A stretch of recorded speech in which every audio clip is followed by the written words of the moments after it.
31 years after her son vanished, someone tells cops to go to KFC in Connecticut.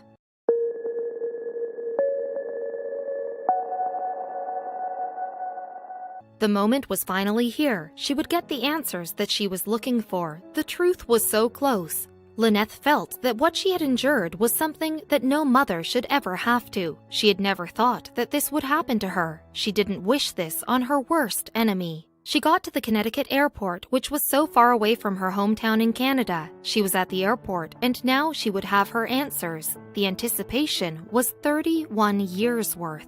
Lynette got to a dollar store in Islington Avenue. It was a hot day outside, being June. She was going there to pick up her son from his father, who said they'd meet there at 4 in the afternoon. The year was 1987. Jermaine's parents separated when he was young. Even with shared custody, he was overall a joyful boy, without anything wrong with him. Lynette's world would always light up when she saw her baby's smile, but she didn't know what would happen next. Since Jermaine was with his father, Lynette could do all the things that were harder with the child. She ran errands like grocery shopping.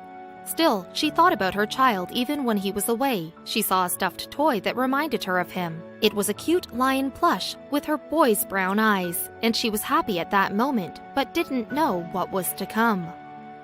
She couldn't help but stare at the clock. It was just past 4 p.m. now. She then noticed that a family across the street were walking down the road. They were all happy together. She noticed that the small boy on top of his father's shoulders reminded her of Jermaine. She smiled at the family as they walked past. The time was now 4:09. As it kept getting farther from their arranged pickup time, she began to feel a knot in her stomach. It was now 4:20 and she could feel her pulse racing. Alan and Jermaine were nowhere to be seen, and she started worrying over the welfare of her boy. She felt herself lose her balance and fall over, dropping the plush animal on the concrete. When she realizes what happened, she sprints to her car and gets in. She fumbles with her phone and calls the police and puts her car in gear, speeding off and leaving the cute fluffy animal on the cold ground.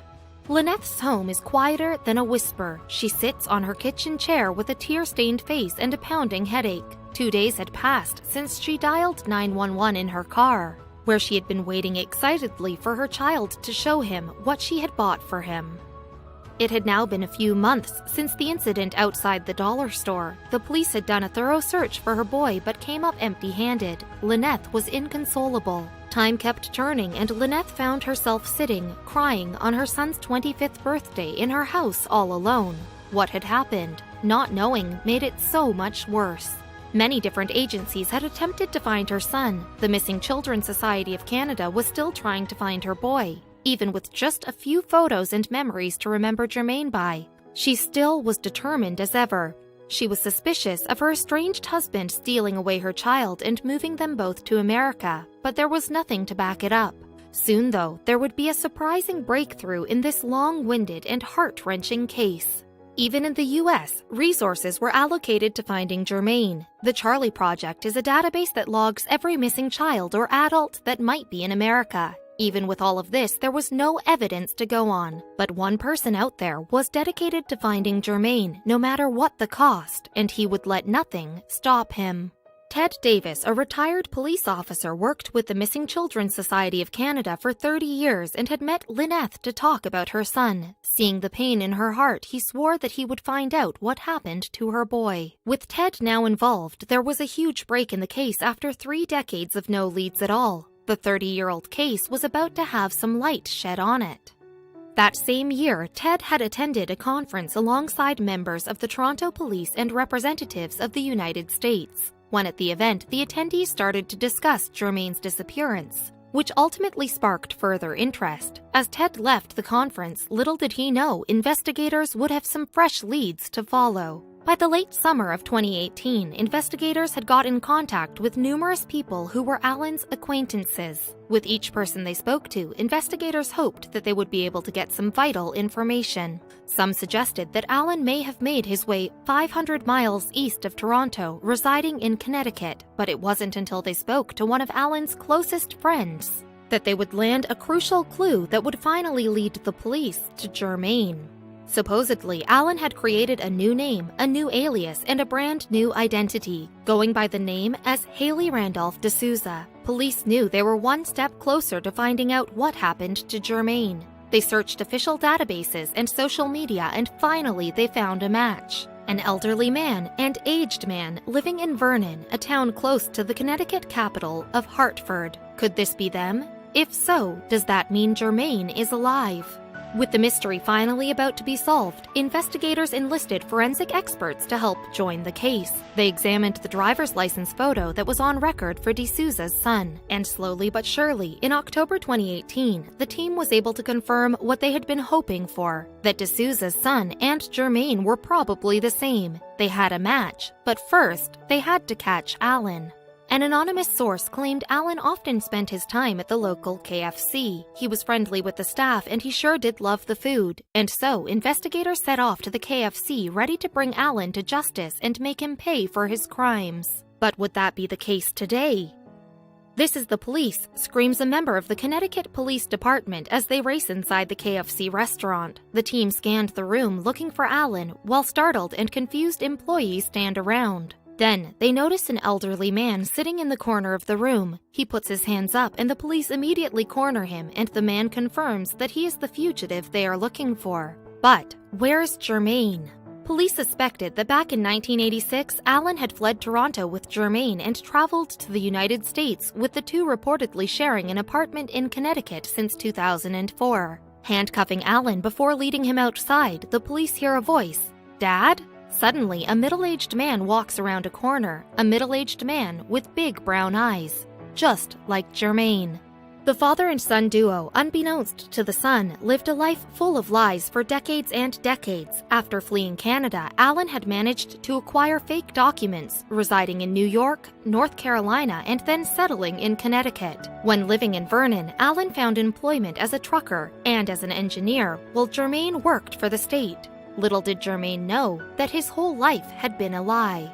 All his life, Germaine had questions about his mother. His dad told him she passed away during childbirth, but he was pretty ambiguous about the details. Germaine remembers seeing his friends get picked up from school by their mothers. Germaine never had that, and it wasn't until he turned 33 that the truth about his mother would come to light. Standing and weeping in court as his father's lies and deceitfulness came to light, Germaine sobbed into his tissues. How could his father do such a thing? His heart stops to hear that Alan would not be facing charges for kidnappings. Instead, he would be extradited to Canada to face further charges. As he steps out of court, Germaine is lost for words. With thousands of questions running through his mind, a sudden realization hits him. His mother is, in fact, alive.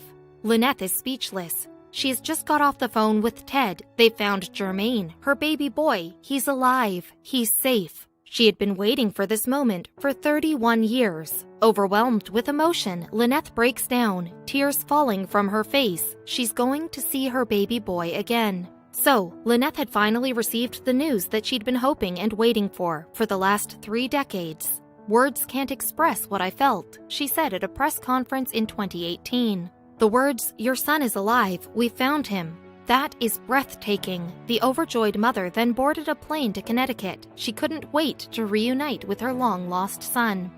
Standing in the pickup area at Connecticut Airport, Lynette is about to be reunited with her son after 30 years. She still can't believe it. What will he look like? Suddenly, a tall, dark figure appears, walking towards Lynette. Instantly, she recognizes the face and those big brown eyes. Her heart stops. It's her son. It's Germaine. Running towards each other with tears streaming down their faces, Lynette and Germaine crash into each other with a warm embrace. Both are crying and overwhelmed with emotion. Squeezing each other tight, they both have so many questions, but for now, they just hug each other tightly, refusing to ever let go again.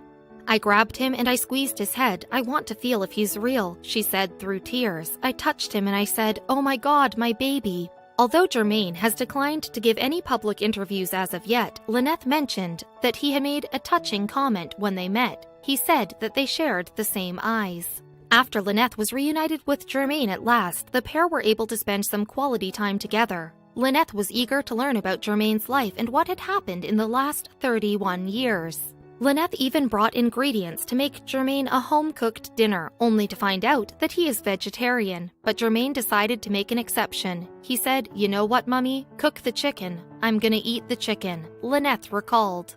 For the time being, it is unclear if Lynette will relocate to be closer to her long-lost son. However, the happy mother did tell reporters that she will do everything in her power to make sure they are never separated again. Then, Lynette went on to open up about the devastating actions that Alan had taken all those years ago. "I just thought it was sad for him to have done what he did," Lynette confessed. "You never take a child from its parents, no matter what." The mother was also coming to terms with the fact that her son had a whole other life before she came into the picture. "I have to respect the fact that he was a child. He didn't know anything," she explained. "So, what was given to him, he had no choice but to live with that," Lynette continued. "And so, if the name that he has right now, he would like to respect that, I'm gonna stand with him." With that being said, however, Lynette admitted that calling her son by his new name may have been difficult. "To me, my son has always been Jermaine, and so yes, that sticks for me," she explained. During a news conference, Lynette also took time to give special thanks to all of the people on the case, all those people who never gave up the search for her missing boy. Lynette made a special mention of the MCSC and the authorities on both sides of the border. Furthermore, she hoped that her story might inspire other parents in her situation to never give up their faith. "I am the proof that after 31 years of suffering, 31 long years, one should never give up," Lynette explained. "Be patient, be strong, and believe that all things are possible and that anything can transpire." Meanwhile, John Durham, Connecticut's U.S. attorney, spoke about all of the investigators who had worked so long and hard to bring Jermaine home. After taking his son away from his son's mother, this defendant is alleged to have lived a lie for the last 31 years in violation of numerous U.S. laws, Durham said in an official statement in 2018. "We thank the many law enforcement agencies in the U.S. and Canada that have investigated this matter, worked hard to apprehend this fugitive, and finally provided some answers to a mother who has suffered with her son's absence for far too long." And according to the experts, Jermaine's disappearance is an exception to the rule in what is actually a surprisingly common crime. This is believed to have been the longest case in North America, if possibly not the world, where an abducted child is reunited with a parent where they're both in safe condition, Banks explained.